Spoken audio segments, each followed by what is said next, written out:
Hi, Assalamualaikum warahmatullahi wabarakatuh. My name is Muhammad Hidayatullah bin Mat Nazim. My number metric is 25006 340 from the Department of Syariah. Inshallah, in this video, I will be discussing about interest of what is known as riba in Islamic economics. But before that, let's us understand how the concept or system of Islamic economics came to be. It began the years 631 when the Prophet Muhammad secured the conquest of Mecca, taking over the state. In the same years, a treaty was sealed between the Prophet and the Christians and Jews of Tabuk on the border of Ghassan. Without any military involvement, they agreed to be placed under Islamic protection with the payment of a poll tax. We call it jizya. The poll tax on non-Muslim replaced the zakat tax imposed on Muslim only.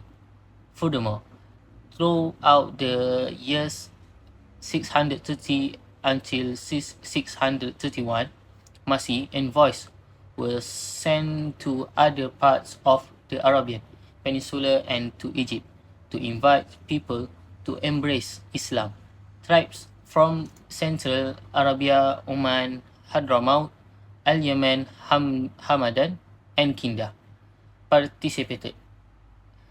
As Hittite states, the Arabian Peninsula, which had previously never submitted to the will of one man, appeared inclined to be dominated by Prophet Muhammad and incorporated into his new scheme, Hittite 963. Finally, the Arabian Peninsula was united. This is known in history as the birth of the Arab Islamic states. The principles of state administration were laid down by the Prophet. Islamic economics, those developed through the development of Islamic law, namely Sharia. This law encompasses the rules of life for Muslims in terms of economy, social, and religion. The life of the Prophet can be considered an important factor in dividing the sources of Islamic law, the Sharia, into two main sources. Firstly, sources established by the Prophet himself during his lifetime, namely the Quran and the Sunnah. And secondly, sources derived by Muslims after his passing. The sources derived by Muslims refer to here are ijma, qiyas, istinbat, maslahah al-mursalah, and uruf. The fiqh principle above, although secondary compared to the primary sources of Sharia, the Quran and the Sunnah, are of great importance to Muslim jurists, fuqaha, who are concerned with socio-economic issues. Within the boundaries of the Quran and Sunnah, they have issues rulings on secular issues, contributing significantly to the development of Islamic economic. Though, well, that is a brief explanation of the chronology of the emergence of the Islamic economics system in the world. Let us return to our main topic of discussion, that interest in Islamic economics, which is riba. The grammatical decomposition of the noun riba is roba, simple past tense verb, which means to increase and to grow. The inflected from arabaytuhu means I have increased it. In the Quran, yurbi sadaqah means increase charity.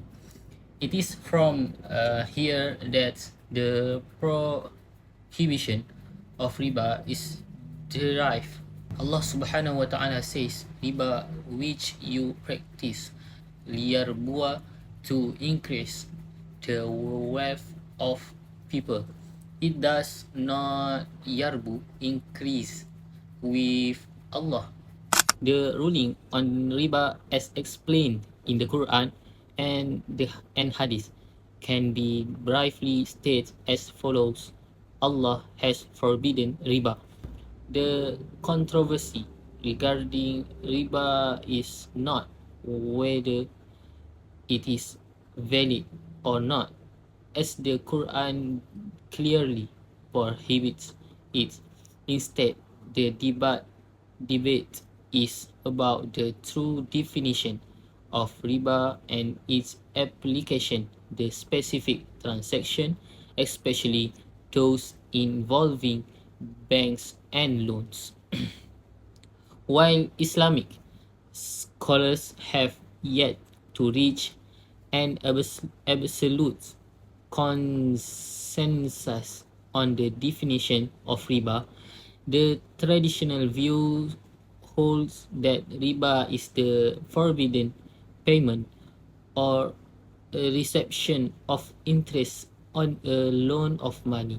Riba is usually translated into English as usury of interest, but it has a far broader meaning such as increase, addition, expansion, or growth.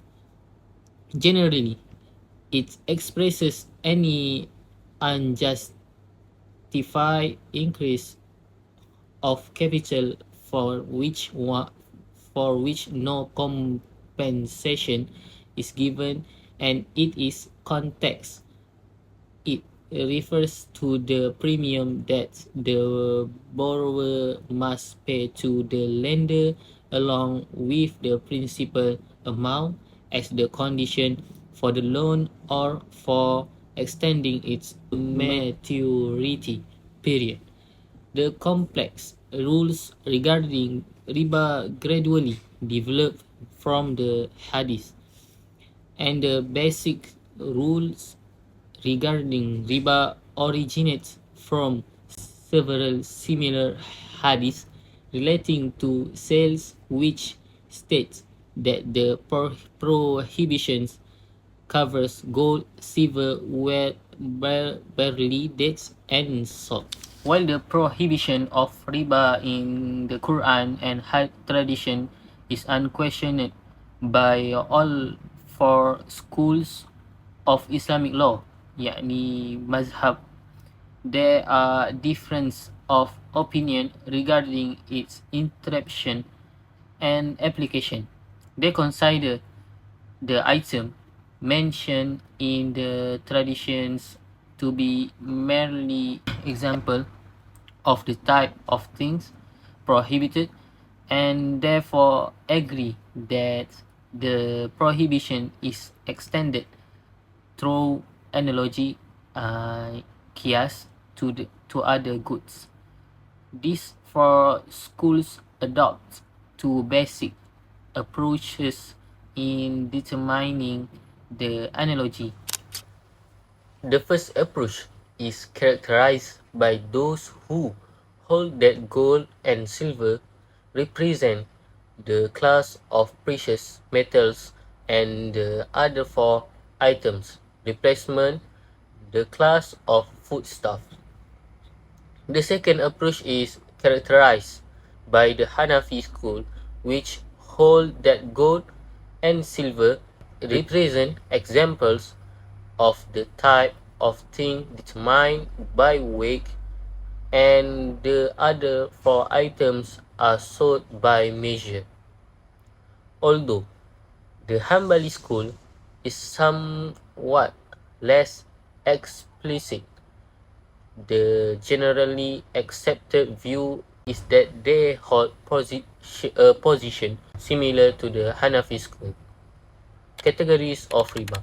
Riba is classified into two categories.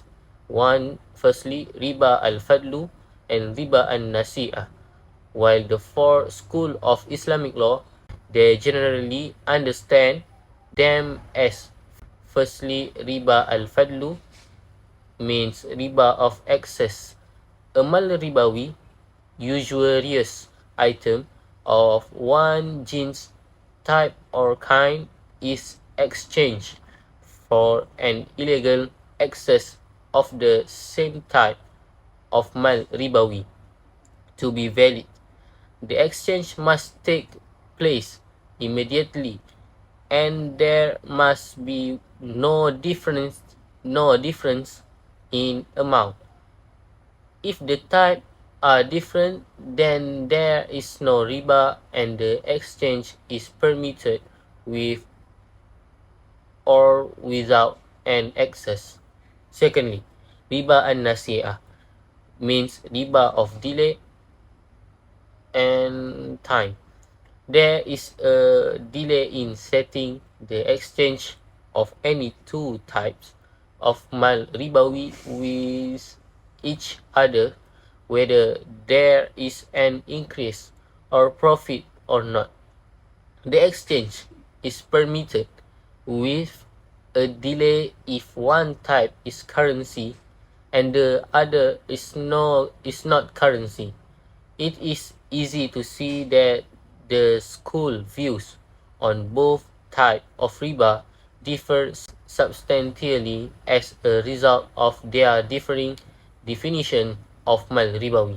Moreover, there are significant differences between the schools' views because they differ in law in how they determine whether two ribawi goods are of the same kind.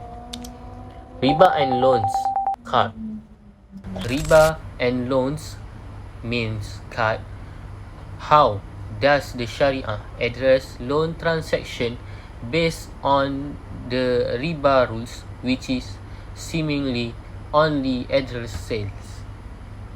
The Sharia considers card means loan fundamentally a gratuitous transaction and is therefore not under the ultimate assumption of riba. It may seem strange at first that the Sharia does not consider loan ribawi contract, but as we note, sales, not loans, are the basis of the prohibition of riba. However, a loan contract becomes a ribawi transaction through analogy with sale when it guarantees interest or a premium to the lender. Riba in a loan exists not only when one insists on the repayment of a greater quantity, but if any advantage at all is demanded, because loan is fundamentally not a ribawi contract but is only considered such through analogy. It is agreed that the debtor can voluntarily give a free bonus to the creditor, and most schools agree that it is valid for the debtor to return more or better than what he borrowed, provided that the increase in quantity of quality was not prerequisite for the loan. So that's all from me sharing about riba in perspective Islamic economy. Assalamualaikum warahmatullahi wabarakatuh.